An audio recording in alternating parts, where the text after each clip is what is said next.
சிவாய் இன்னைக்கு நம்ம நம்ம போன ஜென்மத்தில் என்னவா இருந்திருப்போம் அப்படின்றத பற்றி பார்க்க போகிறோம். இதில் 4 வகையாக பிரிச்சிருக்காங்க. முதல்ல அது என்னென்ன அப்படின்னா, முதல்ல தாவரங்கள், அதாவது விதையிலிருந்து வர்றதெல்லாம் தாவரங்கள், அது ஒரு வகை பிரிச்சிருக்காங்க. ரெண்டாவது முட்டையிலிருந்து குஞ்சு பொரித்தல், அது ரெண்டாவது. மூணாவது என்னன்னா, நம்ம வேர்வை துளி எல்லாம் இருக்குல்ல, அதுலேருந்து வர்றது எல்லாமே மூணாவது. நாலாவது கருவுற்று மனிதர்கள் மாறி பெறுத்தல் தான். இந்த 4 வகையை 7 வகையாக விரிவாக்கி வச்சிருக்காங்க. அது என்னென்ன அப்படின்னா, தேவர்கள், மனிதர்கள், விலங்கினங்கள், பறவைகள், நீர்வாழ்வன, ஊர்வன, தாவரங்கள் இப்படின்னு வச்சுருக்காங்க.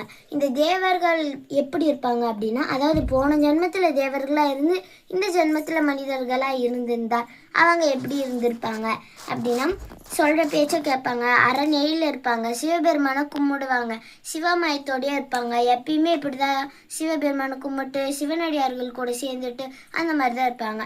போன ஜென்மத்தில் மனிதர்களாக பிறந்து இந்த ஜென்மத்திலையும் மனிதர்களாக பிறந்திருந்தால் அவங்க எப்படி இருப்பாங்க அப்படிதான். சொல்கிற பேச்சு கேட்பாங்க, நல்லதாக பேசுவாங்க, நம்ம கொஞ்சம் எடுத்து சொன்னால் புரிஞ்சுப்பாங்க, எல்லாமே பண்ணுவாங்க.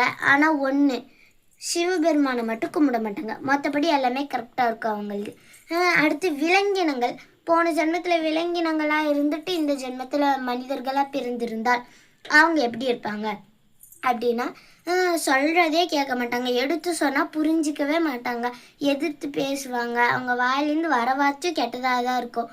இந்த மாதிரி இருக்கிறவங்களாம் விலங்கினங்கள்.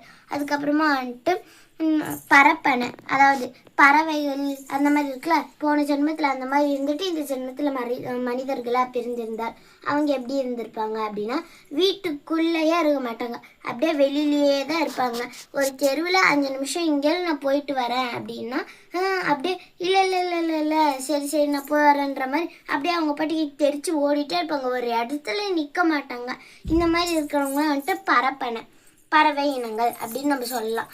அப்புறமா நீர்வாழ் இனங்கள். போன ஜென்மத்தில் நீர்வாழ் இனங்களாக இருந்து இந்த ஜென்மத்தில் மனிதர்களாக பிறந்திருந்தால் அவங்க எப்படி இருப்பாங்க அப்படின்னா, கெட்டது, அதாவது கொலை, குற்றம், பொய் பேசுறது, வாயிலேருந்து கெட்ட கெட்ட வார்த்தையாக திட்டுறது, அந்த மாதிரி இருக்கிறவங்க எல்லாருமே நீர்வாழ் இனங்களை சம்மந்தப்பட்டு இருப்பாங்க. அடுத்து ஊர்வன, பாம்பில் ஊர்ந்து போகும், அந்த மாதிரி இருக்கிற இதெல்லாம் இந்த ஜென்மத்தில் மனிதர்களாக பிறந்திருந்தால் அவங்க எப்படி இருப்பாங்க அப்படின்னா, அவங்க போகிற இடம் எல்லாம் வெடிகுண்டு வெடிக்கிற மாதிரி பிரச்சனை வெடிச்சுக்கிட்டே இருக்கும். அங்கே ஒரு பிரச்சனை நடக்குது அப்படின்னா நம்ம தெரிஞ்சுக்கலாம், இதுதான் இவங்க தான் அப்படின்றத அந்த அளவு கரெக்டாக கண்டுபிடிக்கிற அளவு கெட்டதாக இருப்பாங்க. இப்போ தெரியுதா? அதுக்கப்புறமா தாவரங்கள். போன ஜென்மத்தில் தாவரங்கள்லாம் இந்த ஜென்மத்தில் மனிதர்களாக இருந்திருந்தால் அவங்க எப்படி இருப்பாங்க அப்படின்னா, வீடு, சிட்டி லைஃப், டெக்னாலஜி எதுவுமே விரும்ப மாட்டாங்க. அவங்க காடுகள்லையும் மலைகளையும் குகைகளையும் ஆதி காலத்து மனுஷங்க மாதிரி வாழத்தான் விரும்புவாங்க.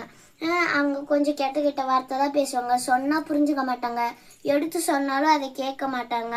எப்பயுமே ஒரு அரக்க குணம் கொண்டு காட்டுவாசி போல தான் இருப்பாங்க.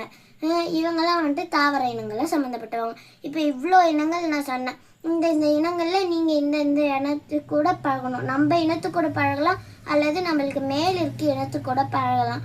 நம்மளுக்கு கீழே இருக்க இனத்து கூட நம்ம பழகணும் அப்படின்னா நம்ம திருப்பின்னு கீழேயே வந்துடுவோம். பிறந்து இறந்து சாக வேண்டியது தான். அதனால் நம்ம சிவநெறியை சாடுறதுக்காக நம்ம தேவர்களாக இருந்தோம் அப்படின்னா நம்ம மேல் மேல் வளர்றதுக்காக சிவபெருமானியும் அடியார் கூட்டத்திலுமே இருக்கணும். இப்படி இருந்தால் நம்ம கண்டிப்பாக வளரலாம். அதுவே கீழே இருக்கிற பிறவிகள் கூட நம்ம சேர்ந்தோம் அப்படின்னா திருப்பின கீழே தான் வருவோம்.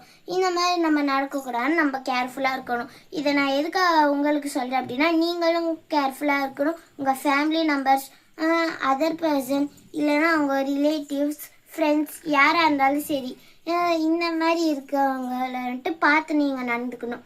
இதெல்லாம் நான் எப்படி நம்புறது, இதெல்லாம் உண்மையா என்ன அப்படின்னு நீங்கள் கேட்கலாம். இதையும் நான் சொல்கிறேன், கேளுங்க.